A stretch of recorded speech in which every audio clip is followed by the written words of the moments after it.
Good evening, and thanks for giving us an opportunity to speak. I do think that there were a number of good recommendations that came out of the committee reports.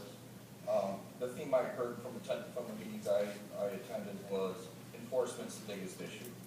And we can come up with all the legislation we want, but the enforcement's the real issue, citywide, owner-occupied or rental. I wanted to speak more so about the resolution that was on the agenda for this evening, specifically related to the now therefore be it resolved that this body hereby finds that the conversion of single-family owner-occupied homes to tenant-occupied homes are detrimental to the city's public health, safety, welfare, and quality of life.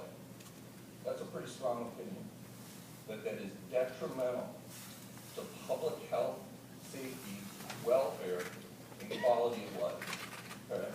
That seems to be the opinion that you folks want to take as an entire body for the entire city.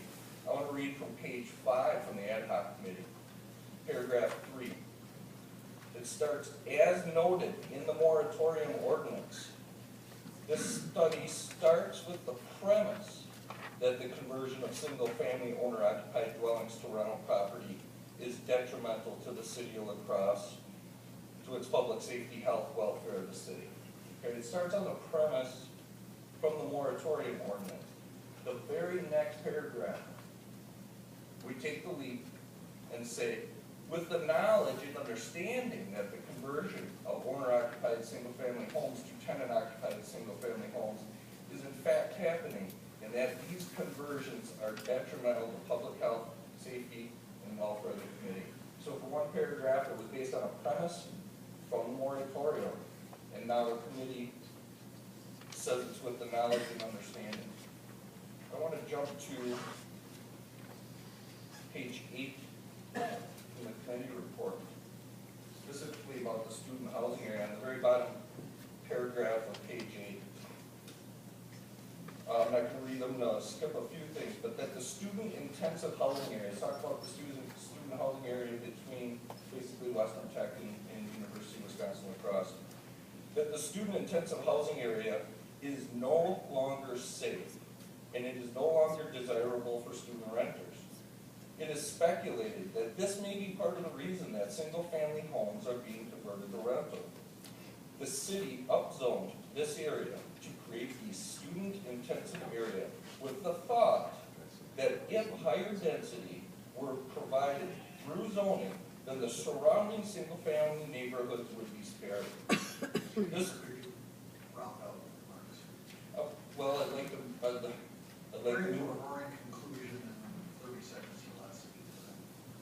Is my time up already? Yes, it is. Okay.